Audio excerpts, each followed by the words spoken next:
Now, back in the old days, when Mr. McDonald was about, he didn't make hamburgers all the time. In fact, he had a farm with all sorts of funny animals on it.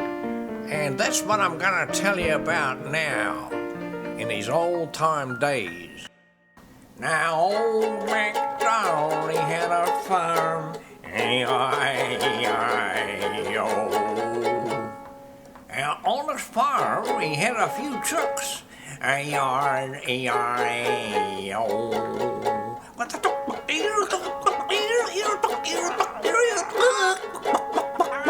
Old MacDonald had a farm, E-I-E-I-O. Now, Mr. McDonald, he was a very clever man, and he bred some of these here very fast chickens. They had 3 legs.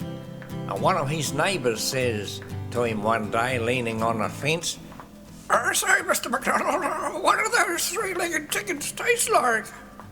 "I don't know, son, I ain't caught one yet. When I do, though, I'll tell you what it tastes like, boy."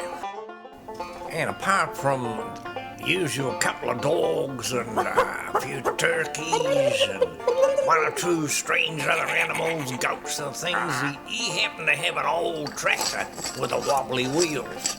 And every time we started it up, it used to backfire a lot and it would scare all these chickens. His neighbours used to complain and they said, "Oh, there's not that old MacDonald got that rotten old tractor going again." I'm afraid, sir, it's such a noisy thing too. Well, all that noise, I keep on thinking it's the Indians firing the guns at us. Why, that old heap of rubbish shouldn't even be on the road. I guess he's got no registration or warrant of fitness or anything for it. I think it's only fit for the junk heap, boy. Anyhow, Mr. McDonald eventually got down into the town where he had to buy some dog tucker and a bit of food for the chooks and his turkeys and all the rest of the things, and also a bit of diesel for the old tractor because it was a bit thirsty with all this backfiring. He was on his way home when suddenly he saw all these turkeys running loose on the road, so he had to whistle his dogs. And his dogs eventually started to bark at these turkeys,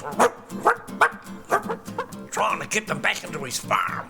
Well, the poor old turkeys were scared out of their wits, and they literally were jumping all over the place, flapping their wings.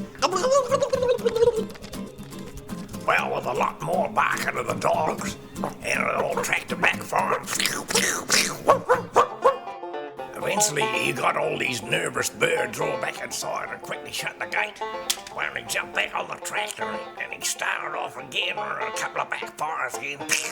All the chickens were going to town and the turkeys were scared stiff and jumping out of their skins. And all of a sudden, there's a mighty explosion. And the whole tractor just blew up and the wheels fell off. God blimey, what a mess. Even the neighbours heard the explosion and they said, "Yeah, did you hear that explosion? Old MacDonald, he must have blown himself up." The chooks and the turkeys went mad. His wife came running out. "Darling, what's happened to the tractor?" "Oh," he says, "the silly old thing's blown its head off." Well, I'll have to think about buying that burger bar I saw back in town. It looked pretty cheap to me. I might have to make burgers now because the tractor's no good for nothing. And the poor old chooks are scared to death and I don't know how the turkeys will go. They'll be as thin as a rake and frightened to death. So boys and girls and ladies and gents, just remember that when you go for your McDonald's, if it wasn't for the old tractor blowing us top to bits, we wouldn't have no McDonald's today. Or those lovely crispy chips that go with it.